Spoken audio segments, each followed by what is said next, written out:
Una producción de Tanto Parlantes. Hola, ¿cómo están todas las personas que le dieron clic a este enlace? Esto es Tanto Parlantes, yo soy Abraham. Yo soy Francisco. Y yo soy Andrew. Y rara vez podríamos sacar un especial, pero esta vez consideramos que era necesario. Y el especial del día de hoy habla de la película más hypeada posiblemente del año y de mucho tiempo para el cine mexicano. Estamos hablando de Roma, de Alfonso Cuarón. Así es. Si no saben qué pedo con Roma o qué pedo con Alfonso Cuarón, no sé qué harían aquí para empezar, pero les vamos a explicar rápidamente. Alfonso Cuarón es un director mexicano, pues considerado ya un consagrado por haber ganado, por ser el primer mexicano en ganar un Oscar como mejor director por Gravedad en 2014, además de dirigir cosas muy chingonas como Hijos del Hombre, súper recomendada. Y no sé de ustedes, pero pues dicen que tiene la mejor película de Harry Potter. La tercera. Sí. No la he visto, no me gusta Harry Potter, pero No le importa. quiero confiar en su opinión. La mejor es la tercera. Cuando Ok. lo volví a ver, no me gustó Harry Potter, pero la tercera es muy buena. Entonces véanla. No lo dudo. Curiosamente, yo considero que la tercera es la mejor por los efectos de audio. No por Cuarón. No, obviamente. no, Qué mal que las hizo Cuarón. pero eso conecta un poco con la película pero eso lo vamos a hablar después. Bueno, y prácticamente la película de Roma se estrenó el 30 de agosto en el Festival Internacional de Cine de Venecia, donde Cuarón se llevó por primera vez en la historia también el León de Oro. Ya desde ahí vaticinaba un muy buen inicio para Roma como película. Y apenas la semana pasada, el 14 de diciembre, fue su estreno a nivel mundial. Y aquí hay algo muy cagado, ya que es que Roma ha sido alabada por toda la crítica alrededor del mundo. Sí, internacional. Tanto nacional como internacional, todos los que la han visto han amado Roma bien cabrón. Incluso los que no han vivido en la Roma. Y los que, no se preocupen si no han vivido en la Roma, la pueden ver. Ajá. Y no solo eso, sino que también hasta la fecha tiene 3 nominaciones a los Globos de Oro como mejor película extranjera, mejor director, mejor guión y obviamente no dudo que gane mejor película extranjera en los Oscars de este año. Bueno, ¿Sabes? el Los siguiente Oscars año. son Son raros, pero se la Son tendrán raros, que pero la dar. verdad yo sí pienso que se lo van a dar. Sí, Bueno. sí, no hay ninguna contendiente. Y entonces, Ustedes dirán, Roma es la mejor película del año, es la película más alabada por la crítica, ha ganado premios que jamás había tenido México, pues obviamente que hace Netflix, ¿no? Ya debería de estar expuesta en todas las salas de cine del país, pero es que también Roma tuvo una gran polémica ya que no pudo ser expuesta por esta misma competencia que hay entre los cines y esta plataforma de streaming que es la más grande del mundo, que es Netflix. no entiendo cuál es el problema ahí. Aquí. Yo te puedo contestar eso. Bueno, sí, lo que pasa es que originalmente los derechos de distribución eran para Netflix. Y de hecho tiene el sello como de productora dentro de la película. Una O sea, vez que se sí empieza. invirtieron. Sí, eso fue completamente. Fue la decisión de Cuarón que estuviera en una plataforma de streaming, porque muchos no saben bien de dónde. Algunos piensan que Netflix como que compró los derechos después, Ajá. pero desde un inicio estaba planeado, Que iba a o al estar. menos muy temprano. Antes de que estaba terminara. planeado, antes de que terminara de grabarse ya estaba planeado que iba a ser en una plataforma de streaming. Entonces, pues se estrena en Venecia y empieza a crear mucho revuelo. Así que cuando intentan meterlo al Festival de Cannes, les dicen que no pueden Porque necesita proyectarse en cines. Eso específicamente es lo que no comprendo. Y tal vez es un tema muy aparte. Ujú. Pero ¿por qué estos güeyes dicen que no es cine o algo así? Si no está No, expuesto? se vale tocarlo. Es que eso yo creo que ya viene como de toda la mentalidad que conlleva el ver un producto cinematográfico. Porque sí, muchas personas piensan que si no lo ves en el cine, no es tiene la misma. O sea, no es cine. desde mi punto de vista como de la literatura y así, eso es un problema que ya se ha resuelto en la literatura, decir, si no está en un libro, no es literario. Es que eso ¿Sabes? ya se resolvió ahí ¿Sabes? para las Y películas. no es cierto. ¿Sabes qué pasa aquí? Y hace poquito le estaba viendo una discusión de críticos que el cine es un lenguaje, ¿no? El Ujú. lenguaje cinematográfico. Pero ir al cine es una experiencia. Entonces, obviamente, sí puede existir una sin la otra. O sea, puede existir cine en tu casa y puede, como existe el cine dentro de la sala de cine. Yo como productor entendería, ¿no? Si hacemos un video o algo así, que querría que lo vieras en una pantalla chida. Claro, con porque audífonos, no sé. inclusive Roma está grabada en 65 milímetros y de hecho la mezcla de audio que tienen ahorita ustedes en Netflix y van y se ponen a verla, no es la misma que le entregaron a las pocas salas que estuvieron en México, que fueron muy pocos, como 65 o algo así, Sí. ¿no? Al final. Y algo muy cagado, y ya le había pasado a otras producciones antes en Cannes, que si no son expuestas en cine, no pueden entrar a ciertos festivales, como pasa con Sundance, como pasa con Cannes, eso no y como ahorita hay un pedo. Es algo muy, muy, muy estúpido, o sea, porque al final de cuentas están creando como sus propias reglas, y en este caso, ¿no te acuerdas cuántos días pedía Netflix? O sea, como de diferencia entre el streaming y entre Cinépolis. Es que, te digo, una vez que los votan de Cannes, se dan cuenta de que si quieren como competir, creo que igual para los Oscars necesitan estar en cines, y ahí es cuando empiezan a buscar la distribución también en los cines tradicionales, junto con el streaming de Netflix. Entonces estaba planeado que se estrenara en Netflix y en el cine, pero cuando le llevan como este plan a Cinépolis sobre todo, y ellos les dicen que no, que no se puede porque normalmente como el modelo económico de un cine es que cuando te dan una película tienes un periodo de exclusividad de 90 días. Una cifra que se sacaron básicamente del culo, ¿no? Claro, Sí. la verdad aquí hay muchos como él dijo esto, él dijo lo otro, unos dicen que es así, otros dicen que es así. Entonces la verdad no sabemos si los 90 días ellos se los sacaron de los huevos, pero definitivamente les pedían 90 días donde no se estuviera transmitiendo en Netflix, porque ellos argumentan que eso podía como costarles mucho. Segmentar, ¿no? Segmentar el público. Sí, porque si tienes un público Pues, que lo puede ver en su casa y tú decides sacarla también en el cine, corres el riesgo de que muchas personas no vayan a ver la película. Sí, ¿no? Y eso estoy completamente de acuerdo. O sea, es que desde el inicio, la producción, o más bien todo el hype que hubo alrededor de Roma, decían claramente que era muy importante la experiencia que te daba la sala de cine, ¿sabes? O sea, la mezcla de audio que se había hecho. Porque, por ejemplo, si ustedes van y entran ahorita a Netflix, no van a tener la misma mezcla de audio que se usó para distribuir en las pocas salas donde se estrenó aquí en México y en alrededor del mundo. Sí. Entonces, yo no creo que hubiera sido tanto el problema que hubieras perdido público. En realidad, y lo vimos cuando se da esta apertura de nuevas salas o de nuevos espacios que buscaban poder reproducir Roma, que había miles de personas que querían verla, o sea, y que estaban dispuestas a pagar precios muy altos. Pero ¿sabes qué? Muy eso ya altos. vino un poquito después. Porque de hecho yo creo que al inicio la excusa de los 90 días, a lo que llaman una ventana de distribución, eso fue lo primero que les dijeron. Pero yo siento que en ese momento no tenían como tanta fe en el proyecto. Pero una vez que pasa esto, empiezan a circular como notas que dicen película mexicana, no la quieren proyectar en su país, y como todas estas notas que la gente pues probablemente escucharon, y aquí es cuando empieza como a nacer todo el hype alrededor de la serie. Porque la verdad, si no fuera por ejemplo que ustedes me quieren invitar a verla, con unos amigos me van a invitar a verla a la Cineteca o algo así, igual yo no hubiera sentido la necesidad de verla en el cine, a mí sí me hubiera gustado verla en el cine. Aquí hay algo muy importante. Ahora, y creo que antes de cerrar este rollo, dale. También cabe mencionar que todo este rollo de que para que pueda competir en los Oscars y todo, tal vez en los festivales tiene sentido, pero en el Oscar le van a dar, como está en otro idioma, o sea, no le van a dar ni mejor director, o sea, no la pueden nominar a nada, pero más que a mejor película extranjera. Pero es que igual no es una parte de ¿Por qué no de la pueden? Academia Americana. ¿No pueden nominar la mejor película? No, está en porque otro no es. idioma. No, pero además también es parte de la Academia. O sea, no, o sea, según yo, la candidatura de las mejores películas extranjeras son las cuales no están producidas bajo la Academia de Hollywood, o sea, la Academia que decide los. O sea, que son como externos de todas maneras, siempre han sido externos, no está adentro. Pero o sea, yo creo que lo importante de toda esta situación con Roma y con el pedo de los monopolios de las salas de cine es cómo se abrieron tantos espacios para poder reproducir Roma. Y eso me pareció algo rescatable, ¿no? Veías así como por toda la República pequeñas salas o pequeños lugares que tal vez no conocías donde podías ir a ver cine, tal vez no el que se proyectaba en Cinépolis. En Los Pinos, ¿no? En Los Pinos lo pusieron. Se hizo una proyección masiva con 3,000 personas en Los Pinos que se acaba de abrir y ahora es una casa de la cultura o algo así. Todo eso está cool, es rescatable. Todo eso estuvo bien. Sobre todo ahorita que ya dijeron que van a recortar el presupuesto. Bueno, no van a recortar. No, pero bueno. No, pero me pareció a mí algo que tal vez no afectó a Roma, pero que tal vez en un futuro no nada lejano sí pueda afectar otra clase de producciones, lo cual también está culero, ¿no? Hablar de distribución es un pedo, tal vez en algún momento dediquemos un programa de Netflix y de la distribución. Ahora, ¿ustedes creen que esto haya tenido como cierta maña? Como para generarle...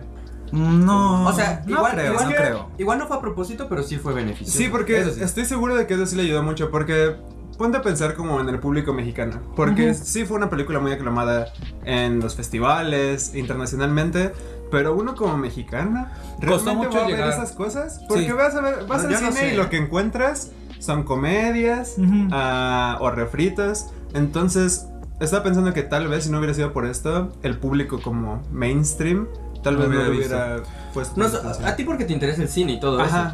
Pero sí, yo también creo que tal vez no hubiera, o sea, sí hubiera jalado un poco de gente, pero como no cuando pasó con Gravedad o como cuando pasó con Birdman, el simple hecho de decir un mexicano hizo esto y está ganando esto. Sí. Tal vez su gloria hubiera venido después de los Oscars. Probablemente. Su gloria hubiera venido después de los Lo cual, Oscars, a mi aparte a mí parecer. tampoco me late tanto como decir, o sea, por un lado sí está bien, pero por otro lado, o sea, el hecho de que sea mexa, el director, pues medio me da igual. No, a mí también me da igual, pero es un aliciente para muchas personas. En el caso específico de esta película, hay un poco más con lo que te puedes identificar porque la película pasa en México y pasan sucesos históricos de México. Pero por ejemplo en Birdman, pues a mí que me importa si ese güey gana o no. Sí, ya sé. Era una película de un pinche güey gringo, blanco. No, pero yo considero que sí hay mucha gente a la que le influye saber es que un director mexicano. Sí, buenísimo. También es un peliculón. Es muy de México, sí. O sea, está muy relacionado con otras cosas, igual como con la pasión por los deportes y todas esas cosas por el estilo. Bueno, pero, y es que también aquí hay otro paréntesis muy importante que es la prensa, como lo mencionamos al inicio, y es que me puse a leer bastantes reseñas de personas, bueno, sobre todo críticos habla hispana, porque no hablo inglés, me hace hipócrita leer una crítica traducida, y críticos como Jorge Ayala Blanca en El Confabulario, Fernando Solórzano de Letras Libres, Leonardo García Sau de La Jornada, y a mí el que más me sorprendió, y si ustedes les gusta leer crítica y les gusta este crítico, sabrán que se voló la barda a Cuarón, ¿no? Hay un crítico español que se llama Carlos Bollero, es el crítico de cine del país, y es el clásico crítico cliché, ¿no? Y les voy a leer un fragmento de su reseña para que vean, es mamoncísimo, o sea, por no decir cliché, es mamoncísimo el señor, pero me cae muy bien. Ahí les va. La cámara de Cuarón, manejada por él mismo, crea un efecto hipnótico desde el primer plano hasta el último. Utiliza un primoroso lenguaje visual para hablar de eso tan simple y tan complejo, tan alegre y tan amenazador, tan luminoso y tan sombrío, tan cotidiano y tan excepcional, tan apacible y tan violento, tan tierno y tan cruel que definimos como vida. Una crítica que es un fragmentito que agarré, pero aparte pues sí. No, se le fue. Sí, es que la verdad es que sí. Y sabes, hay bastantes críticas que alaban a Cuarón y hay un pequeño porcentaje que desmienten la película y dicen que es una película clasista y racista. Entonces, a mí me pareció muy extraño esos comentarios. La verdad es que son la minoría, pero se ha abierto una discusión muy interesante en torno a lo que conlleva una película. Y creo que es algo muy importante ya para ir cerrando el programa. Que Roma, para empezar, es un trabajo muy, muy personal por parte de Cuarón, ya que se ve como un creador así como supremo, ¿no? O sea, es director, hace fotografía, hace edición, produce y pues escribió, ¿no? O sea, básicamente jugó de todos los papeles que pudo para recrear su infancia. Y no solo podríamos hablar que habla de un tema, como es el caso de las empleadas domésticas, sino que es una película muy redonda. O sea, esto es un eje de partida para otras muchas acciones que suceden alrededor de Roma y alrededor de los personajes. O sea, desde el punto de vista de la trama ya como poética o como literatura, sí es interesante, me pareció muy interesante leer que él lo consideraba como un homenaje a su nana. Sí. Pero medio da igual, porque acaba convirtiéndose en algo mucho más grande. Yo estuve como 2 días después de verla, quebrándome la cabeza tratando de encontrar cuál era el tema que unificaba. Pues es como la familia y la maternidad. No podría es un rollo súper amplio. Sí. Y por lo mismo se convierte en algo muy simple, paradójicamente, ¿no? Y es lo que le da también esa característica como difícil de agarrar, supongo, ¿no? Si la estás viendo desde un punto de vista de una narrativa tradicional, estás esperando un punto A, un punto B, que pasen ciertas cosas, un desenlace, un final. Está medio complicado. Yo creo que las grandes... Está muy sutil, pero sí está. Yo creo que gran parte de las obras maestras del cine tienen esta simpleza. Y esta simpleza es la que revela la condición de entendimiento que tienen con la mayor parte de sus espectadores. Me da un poco de cautela utilizar el término realismo mágico. Porque aparte últimamente se ha convertido en algo ya cliché, ¿no? Como simbólico de Latinoamérica. No solo cliché y depreciativo, porque luego los analistas europeos son como de el realismo mágico latinoamericano. Pero, o sea, sí retrata como toda esta cuestión cotidiana de la mexicanidad como pocas películas que he visto. Y esa fidelidad más realista que nuestra propia realidad es lo que le da una de las características más literarias. Sí, es que, güey, o sea, sobre todo por las últimas producciones que hemos visto, para este canal y aparte bueno, personalmente, ya estaba como tan cansado de las producciones que reflejan como una parte de la población que hay en México, que es como la clase medio alta, pero siempre lo retratan de una manera como glamurosa y como que lo aíslan de todo su contexto. Por ejemplo, pasó cuando vimos nosotros La Casa de las Flores. Nunca sentía que fuera algo que estaba hecho en México, y esta película, como dices, sí era tan mexicana. Cada que escuchaba algo, porque todo el tiempo está pasando algo en el sonido, era como, güey, esas son las cosas que escucho todos los días. ¿Sabes qué pasa? Es espectacular. La manera en la cual Cuarón recrea no solo el México de los 70, sino el México que todavía nos toca vivir un poco esos vestigios que nos quedan del pasado, como un camotero, como un afilador de cuchillos, como aviones, como cohetes. Yo creo que algo muy importante, y mencionar aquí, la nana original de Cuarón se llama Liboria Rodríguez, y pues también ya había aparecido en Y tu mamá también, ¿no? Por si quieren buscar el clip. O sea, sí es importante un poco este aspecto de la recreación, pero para mí es muy importante recalcar que no se trata tanto de la fidelidad que tenga al México que existió o al que existe, sino que el mundo que crea es muy verosímil. A mí esa es precisamente la razón por la que no necesitas haber vivido en México para poder verla y para poder disfrutarla. Porque no solo se trata de una fotografía de la ciudad, sino de una historia que se crea en un mundo que tiene acciones y consecuencias que están ligadas constantemente, y donde los personajes tal vez no viven una aventura enorme, ¿no? Pero los impactos emocionales a mí me parece muy grande, humanos. Sí. O sea, aparte, perdón, pero me gusta mucho como la forma en que retrata la ciudad, o sea, por la forma en la que está grabada, como sus planos abiertos y las tomas largas y todo ese pedo,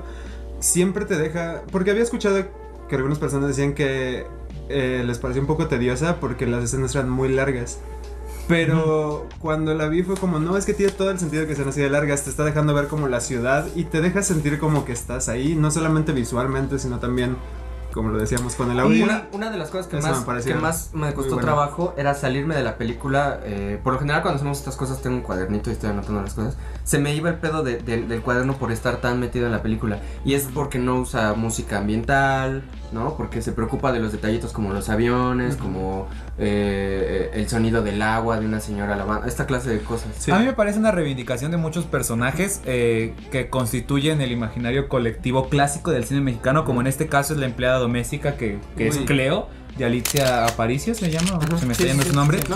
En una entrevista con Letras Libres por parte de Fernando Solórzano hacia Cuarón, él mismo menciona que durante todo el cine de los 70s y los 80s había como una mistificación alrededor de empleada doméstica que rayaba ya casi en la caricatura y que era bastante nefasto ver. Y nos toca ver la gordita bonachona que quiere a los niños y todo trata mal. Hay una serie de una señora que es como, que tiene el comercial de Ace. Mamá Lucha, pero ya no es empleada doméstica, ella es ama de casa. Pero también gira por esa línea, ¿no? Entonces también el reivindicar el papel de las empleadas domésticas es muy importante. Y posiblemente, como tú dices, los personajes no tengan un gran arco ni nada por el estilo, pero me parece que el detonante de todo esto en realidad son las temáticas y estos contrastes que se generan tanto entre Cleo como entre su familia y las mismas disputas que tienen entre ellos. No tiraría que es una película de un gran viaje del héroe, sino más bien es algo pequeño, corto y fraccionado en ciertos pedazos que te permiten moverte en esos tiempos que se movía Cuarón. Y como todas las obras maestras, si les podemos llamar así, es una cuestión que está sobrecargada de significado. Sí. Entonces, incluso hay toda una cuestión de augurios. No, y sabes, o sea, toda esa clase de cosas que están muy interesantes. En la misma entrevista que cité un poquito atrás, Cuarón dijo que hizo una construcción milimétrica, no solo del México de los 70, sino, por ejemplo, de la casa en la cual habitó, que actualmente está ocupada, entonces tuvieron que montar un set. Y dice que para la producción a todos los de arte les encargó conseguir los muebles de los 70s, llenaba los cajones con los objetos que él recordaba que estaban ahí dentro y no sé, le preguntaban como, oye, pero ¿en qué momento van a abrir el cajón? Y él decía, nunca. No, entonces la verdad el trabajo que hizo Cuarón de reconstrucción sí me parece muy importante y sí termina jugando a favor de la película. Y hay como todos esos elementos que tú no sabes hasta que los lees, pero que ayudan a concretar la película, ¿no? A hacer que gire más rápido. Y también detalles como que él dicen que terminó de escribir el guión y conforme iba pasando la película iba entregando hojas de lo que se grababa al día. Nadie conocía el final. Entonces, en el caso de Yalitza Aparicio y de Nancy, no me acuerdo, Nancy García, te les iba dando el guión día por día y ya sobre eso tienen que ir construyendo su personaje. Aquí, para ir cerrando, la actuación de Yalitza es hermosa, güey. Sí, güey, estaba viendo, no recuerdo, Uy, es que era un portal de una revista. La verdad no voy a decir el nombre porque no recuerdo cuál era. Donde estaban poniéndole a ella como la mejor actriz de 2018 a nivel mundial. Y ella misma dice que todavía no se la cree, que le falta mucho para ser una actriz, pero que se siente halagada por el momento. Es que bueno, ya sabemos eso, lo que pasó con ella, porque estuvo en la portada de Vogue. Y de Vanity, ¿no? Ajá, de Vanity Fair, o sea, todas esas cosas es como... Es también, digo, poner como la piel si la quieres ver Sí, en sí, alto, sí. Bueno, ¿no? como Una una reestructuración. cuestión de representación es muy importante. Claro que sí. Sobre todo en México, que tenemos como carteles y son puros güeros, ¿no? Comerciales y son puros güeros. A mí algo me pasó bien interesante y es que hasta la escena del parto, si ya llegaron a este punto, pues es un spoiler, pero pues no importa en esta película los spoilers, quítense esa idea.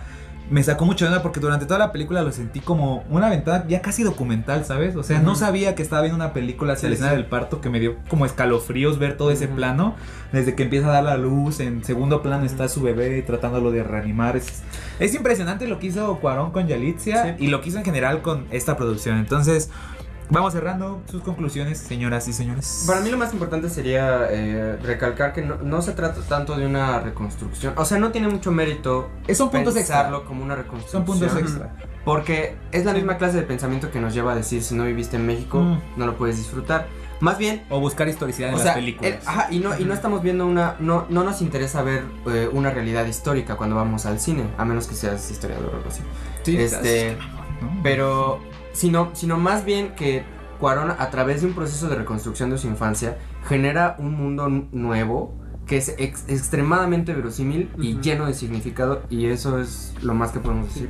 Aparte, pues, siguiendo con eso, creo que tiene como mucho sentido, porque él decía que muchas de las escenas eran como recuerdos que él tenía. Entonces la forma en que tú recuerdas tu infancia, como con tanta magia y esas cosas, creo que funciona muy bien. Ahí no hay una comparación con la realidad. Tus Sí, recuerdos son Y también él lo muy dice, diferentes. ¿no? Que para escribir el guión se cerraba los ojos con una libretita y poco a poco iba recordando. Yo creo que mi conclusión gira en: si pueden ir a salas a verla, creo que es un producto que vale mucho la pena.